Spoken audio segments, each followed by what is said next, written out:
All right, I have a problem. I need your help. How do we actually begin to see people follow Jesus? Now, let me just stop you there for a second before you click this video off. What I'm most concerned about is the situation that churches have presented towards people in the congregation of living sent and going out into the world and being Jesus and being the church. I don't have a problem at all with that theology, with that understanding, with us being missionaries in the world that we live in. But what I am really concerned about is, how do people perceive people come to follow Jesus? How do we think people actually begin to follow Jesus? That's really what I'm concerned about the most. All I know is that sending people out into a world in which they don't necessarily understand how that actually happens may set us up for failure, may set us up for unmet expectations, for numerous awkward conversations. So that's the problem.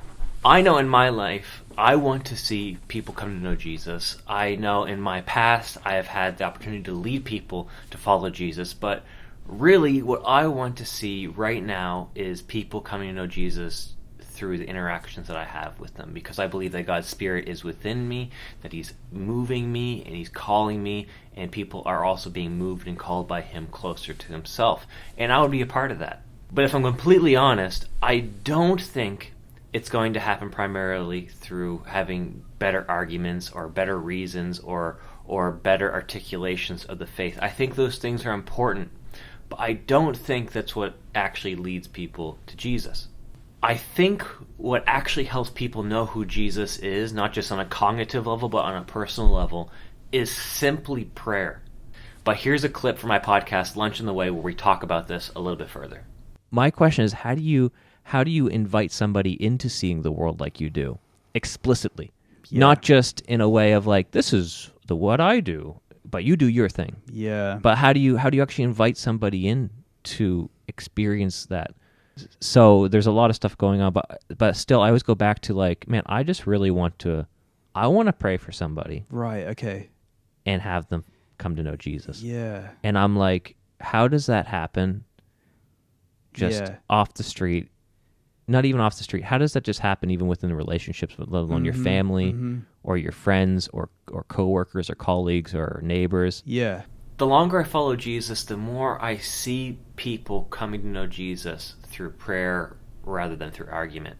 I think argument's important, but I think prayer is even more important. And let me explain this a little bit further.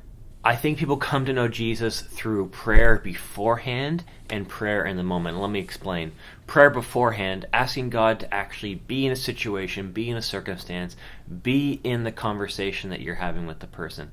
Be in the moments in people's lives where they might not see God. Maybe asking God to show up in their lives in different ways. Basically, you praying for people that they would come to know Jesus. I think that is the first level of prayer. But I think the second level of prayer, and a really important level that requires obedience and a sense of being outside of our comfort zone, is going and actually praying for people. Now, this can seem scary and difficult, but I don't know too many people who actually turn down prayer properly. I don't know too many people who say, no, I don't want your God on my side. And I think we forget and downplay sometimes as Christians how powerful prayer can be when we are actually praying for someone. I don't know if you remember the first time you were ever prayed for or received prayer, or the very first time you ever prayed in general. I remember when I was about 11 and a half years old, I went to the front of the church auditorium after this preacher gave this message, and he invited people to come forward and accept Jesus. I didn't know what that looked like. Everyone else was doing it, so I thought I would just go up and do it as well. And then this pastor prayed for me. I didn't accept anything. I didn't say a prayer. I didn't really do anything. He just prayed for me.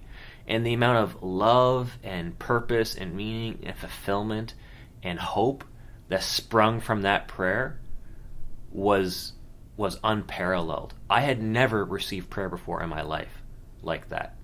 And I think I need to let that experience in my life actually inform how I pray for people in the future.